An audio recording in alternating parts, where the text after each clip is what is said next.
Coming up, Iowa City restaurants get slapped with citations. And later, a fleet of protesting truckers drove through Iowa City. The basketball team caps off their Big Ten tourney run with new hardware. I'll tell you more in sports. Temperatures and snow. Oh my, I'll tell you more in weather. Edition of DITV News. Don't go anywhere. DITV News starts right now.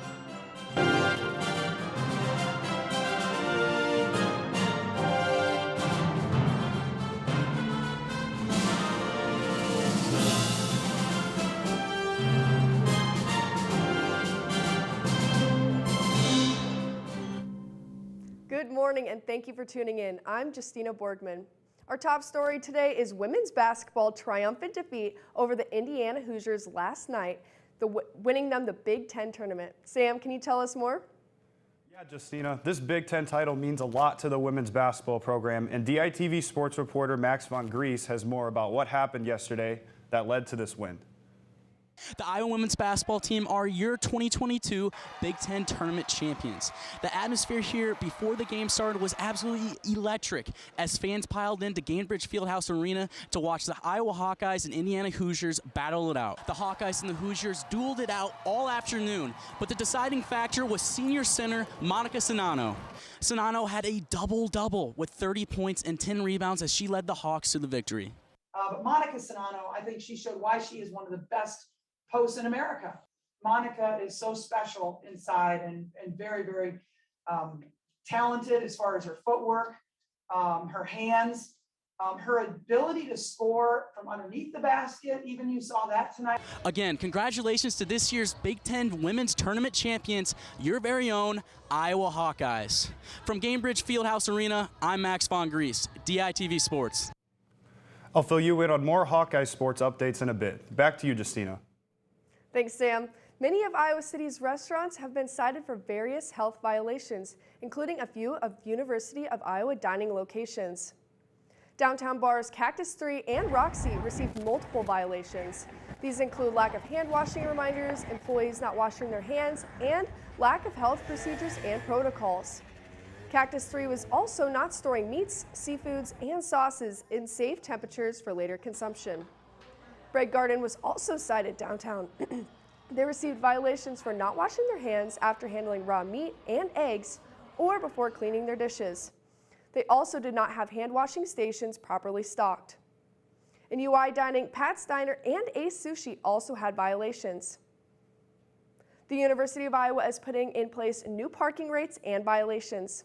These changes were approved by the Board of Regents and will go into effect for the fiscal year of 2023. Some of these changes will include changing the student night and weekend pass from $90 to $45, creating a UIHC visitor parking pass booklet to replace the 3- and 7-day patient ramp passes, and creating $15 violations for various license plate offenses. This comes as university nursing students are facing transportation woes.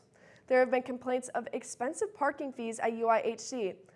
But as of right now, the primary concern is still patient parking, and there are no plans for any of the changes for UIHC parking.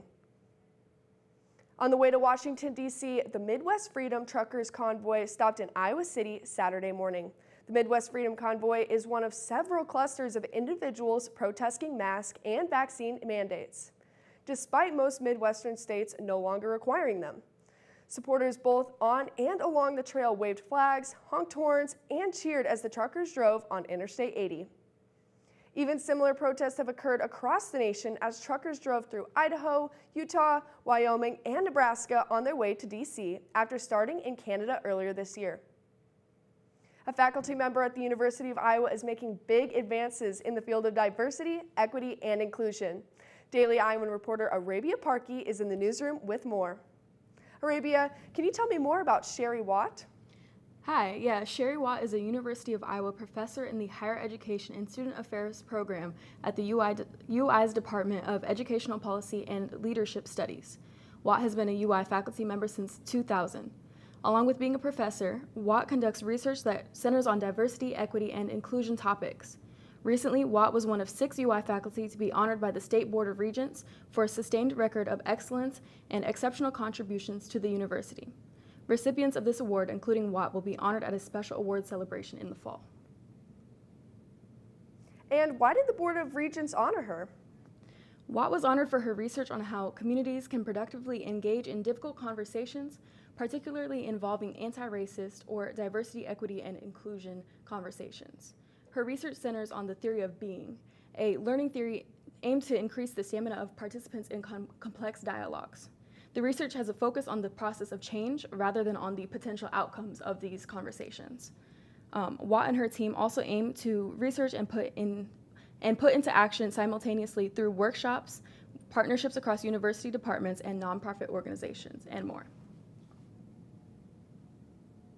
Well, we have a few warm days last week, but it seems like we're going to go back into the winter weather.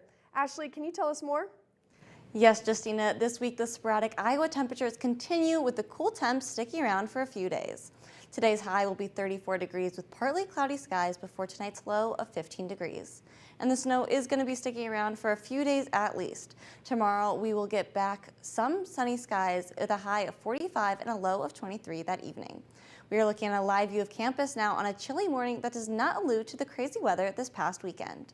This past weekend in Iowa City, we saw major thunderstorms as cities across Iowa saw tornado watches and warnings throughout the night and into Sunday. The rest of the week will waver through the mid to low 20s and mid to high 40s. There's also a possibility of some more snow later in the week in between days of partly cloudy skies. It is not quite time to leave the winter weather behind just yet. And there's tough luck all around with the cold weather and a nail-biter game for last night's men's basketball team. Let's go over to Sam in sports to find out more. Thanks, Ashley. The Iowa men's basketball team suffered a close loss to the Fighting Illini last night to close off their regular season. DITV sports reporter Sarah Galla has a recap of the game. Game here tonight in Urbana-Champaign, Illinois at the State Farm Center as the Iowa Hawkeyes lost to the Fighting Illini 74-72. The Hawks were ready right from the start, bringing a lot of energy on the court, trying to stop Kofi Coburn, number 21. Beating first half, Iowa's impressive offense broke down Illinois' defense, with ending the first half up 43-37. It was clearly a competitive one. It was hard fought. I mean, we had a lot of guys play well.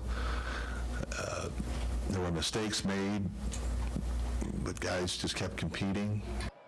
Illinois did not go down without a fight as they managed to keep it a close game throughout the entire second half. Sadly, the Iowa Hawkeyes couldn't capitalize this win as they ended up losing to Illinois. I have the ultimate respect for this team, this program, and, you know, obviously trying to spoil senior night, but, you know, you expect those guys to play pretty well. Be sure to tune in later this week to see the Hawks play in the Big Ten tournament in Indianapolis, Indiana. The Iowa men's wrestling team wrapped up the Big Ten championships yesterday in Lincoln. DITV sports reporter Lucy Friedel recaps the tournament's results. Advanced to the finals yesterday in Lincoln, Nebraska. After the first day of competition, the Hawks were in third place in the team scores behind Michigan and Penn State. Senior Austin DeSanto looked to avenge his regular season loss against Penn State's Roman Bravo Young, but he came up short, ending in second place. Both Tony Cassiope and Jaden Ironman ended in second place after medically forfeiting. Senior and fan favorite Alex Marinelli looked to collect his fourth straight title, facing off against Michigan's Cameron Amin. He did just that, claiming the title at 165 pounds and completing the four-peat. You know, I'm really thankful and blessed. You know, I got to wrestle in a lot of Big Ten championships, and I got it done. As a team, Iowa finished in third behind Michigan and Penn State. The Hawks didn't succeed in their quest to defend their Big Ten title, winning it last year. The Hawks now prepare to defend their national championship title at the NCAA tournament, taking place from March 17th to the 19th in Detroit. From Pinnacle Bank Arena, Lucy Friedel, DITV Sports. Come back on Wednesday for an update on men's baseball and basketball. Back to you, Justina. Thank you for tuning in to DITV News. Head over to thedailyiowan.com for all of your latest news between Monday and Friday, and tune back in on Wednesday morning at 8:30 a.m. for another news and sports update. From DITV News, I'm Justina Borgman. Have a great day.